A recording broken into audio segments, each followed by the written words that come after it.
Kompas.com. Di sini adalah lapangan Mimika Sports Complex di Timika, di mana para pemain Papua Football Academy mengasah kemampuan mereka. Di sini lapangannya full size pitch, rumputnya bagus banget. Kita nyoba dan besok kita akan coba main di lapangan ini. Ini stadion, ada juga tribunnya berkapasitas 6.000 orang, dibangun di Mimika Sports Complex yang awalnya bertujuan dibangun untuk PON Papua 2020.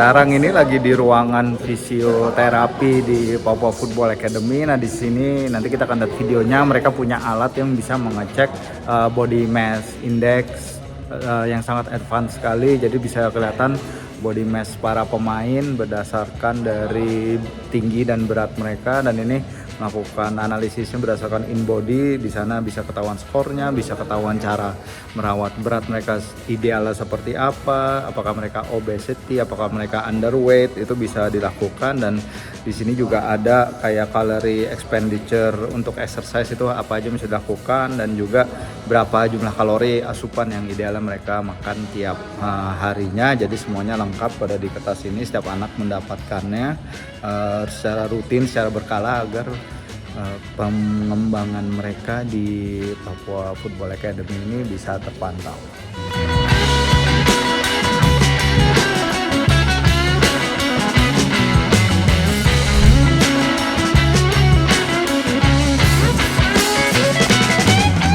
Sekarang perjalanan menuju Tembagapura dimulai, naik apa nih? Bus truk anti peluru, bus slash truk.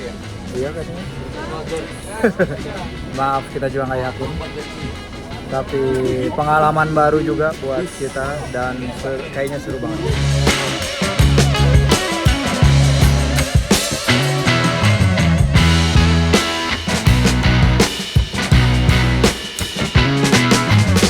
Di Tembagapura jam 9:10, hujan gerimis, tapi tadi kita baru selesai check up ya medis untuk bisa masuk ke tambang, besok ke Grasberg.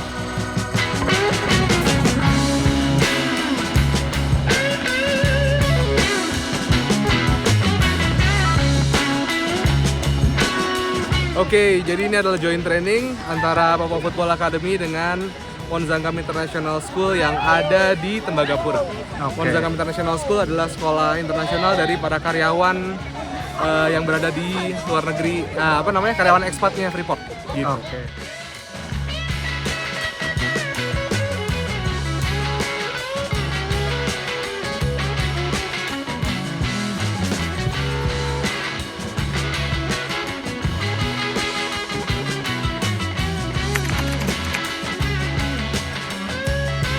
Ya, untuk rasanya latihan di 2000 meter tinggi itu yang pengalaman luar biasa.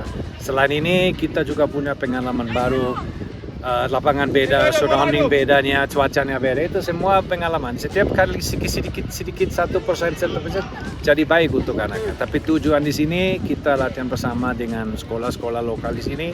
Kita mau hibur anak di sini dan bikin networking juga. Saya ingin tahun depan kita juga naik ke sini untuk bikin seleksi untuk pemain PFA yang lahir 2012. Siapa tahu di sini kita dapat yang boas yang baru, boas yang masih muda.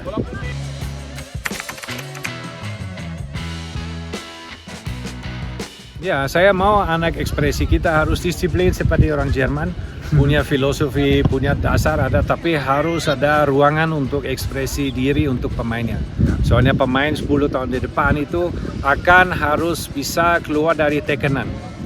Keluar under pressure, harus bisa aksi. Soalnya 10 tahun di depan sepak bola akan jadi lebih cepat, ruangan akan jadi lebih sempit. Artinya pemain harus mampu keluar dari tekanan. Ya, itu yang salah satu caranya dengan dribbling. Saya nggak bisa bilang nggak boleh dribbling, nggak bisa. Yang jelas umur 13-14 tahun mereka harus mulai belajar di mana saya dribbling, kapan saya dribbling harus tahu. Tapi dribbling itu satu hal yang baik, misalnya kita bisa ciptakan numerical advantage untuk tim kita, itu sangat baik. Nah, kita kurikulum dasarnya ada di Villanesia. Soalnya ini yang sebetulnya red line dari PSSI, tapi jelas kita punya modifikasi. Seperti sekarang kita udah masuk ke sana inverted fullback, hybrid center back, terus 3 on the back. Soalnya kita ingin whole rounded education for the player. Artinya kita mau semua ada banyak hal sepak bola anak Papua kita di BFA kenalkan supaya nanti di Jawa umur 15-16 tahun sudah punya gambaran bagaimana main tiga belakang, bagaimana misalnya dia minta inverted fullback, harus sudah tahu lah. Itu keinginan kita.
Saya kira dengan hadirnya Papua Football Academy ini adalah satu role model, dan mudah-mudahan ke depan Papua Football Academy sebagai contoh dan bisa menarik seluruh pelatih-pelatih, pembina-pembina di seluruh tanah Papua khususnya untuk bisa melihat develop usia dini.